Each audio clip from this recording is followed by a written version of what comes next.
New on AM Extra this morning, September is Ovarian Cancer Awareness Month. And according to the American Cancer Society, a woman's chance of getting ovarian cancer is 1 in 78. In fact, they say more than 13,000 will die from cancer this year. That is why it is so important to raise awareness about this disease and start having some really important conversations at home. Joining us in studio this morning to talk more about ovarian cancer, the Ovarian Cancer Alliance of Oregon and Southwest Washington, is Anna Demers. She's also an ovarian cancer survivor, the president of the local chapter here, and Dr. Cassandra Nemi from the Providence Cancer Institute of Gynecologic Oncology Program. Thank you both for joining us. Good morning. Thank you for having us. Such an important topic to get into this month.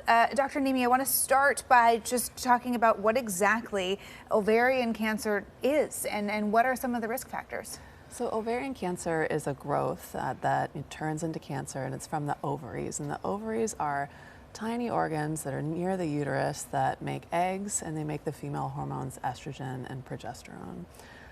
Risk factors for ovarian cancer are genetics, family history, and I think we'll talk about that a little bit more.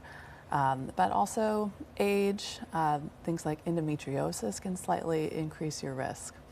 So with those risk factors in mind, people who, when you talk about that DNA side, that genetic side, people who should probably get tested a little more frequently or earlier on in life, I would imagine?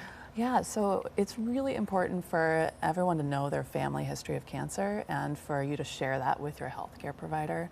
So particularly for ovarian cancer, if there is breast and ovarian cancer in your family, make sure to mention that to your doctor because they can determine if you need to have some genetic testing or to meet with a genetic counselor. Anna, as an ovarian cancer survivor yourself, was this something that had been on your radar? Had you had these conversations or been aware of any risk before you found yourself in this situation? Not at all. I was taken aback by this sudden pain that I had in my left side one morning, and kind of the pain abated, but this ache just hung out with me for about a month. I knew that there was something wrong, but I kind of tried to ignore it a little bit. Went to see my primary care doctor, and I had shared with her my family history of cancer, which included a grandfather with colon cancer, a sister with uterine cancer, and an aunt with breast cancer. And I had no idea that they made me at risk for ovarian cancer. I happened to be 60 years old at time of diagnosis, and I had also had undiagnosed endometriosis. So I had no idea. It was nowhere at my radar. Well, if it's not on your radar and maybe there are signs and symptoms that are happening that maybe you don't know are signs and symptoms, what are some of those? And I mean, it sounds like in your case, Anna, it was the pain. Were there other things that maybe have happened along the way that could have flagged that down, or other signs and symptoms that you think are important that people need to be aware of? Definitely.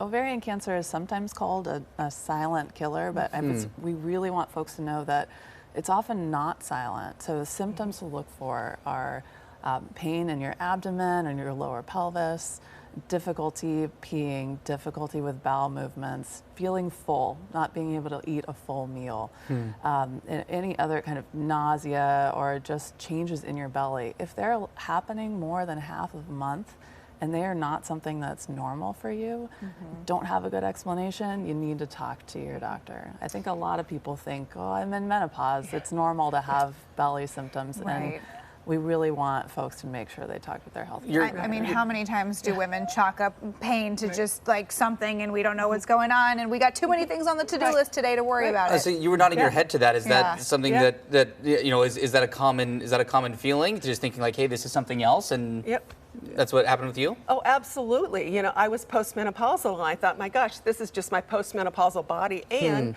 I don't want to go traipsing to my doctor and be a complainer. No. You know, I'm too busy. I've got other things to do, and I'm just going to wait. So I waited a month from the pain. I didn't go running to my doctor right off. Wow. Oh my goodness. Well, we do want to mention, you know, in this talk of making sure that you know your risk, that you're talking to your doctor, that you're following up and getting screened and getting care. If you find yourself in this situation facing a cancer diagnosis, or if someone in your life is, let's talk a little bit about the Ovarian Cancer Alliance and how they're helping people who are in that cancer fight and in that battle.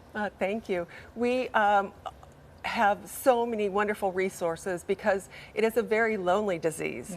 Yeah. 1 in 78 is not very many. You know, we have some really wonderful resources. We have online support sessions because virtual is so much easier when you're going through treatment. So you can log on from anywhere, from your recliner, from your bed, from wherever, and get support from other people that are going through the same thing that you are.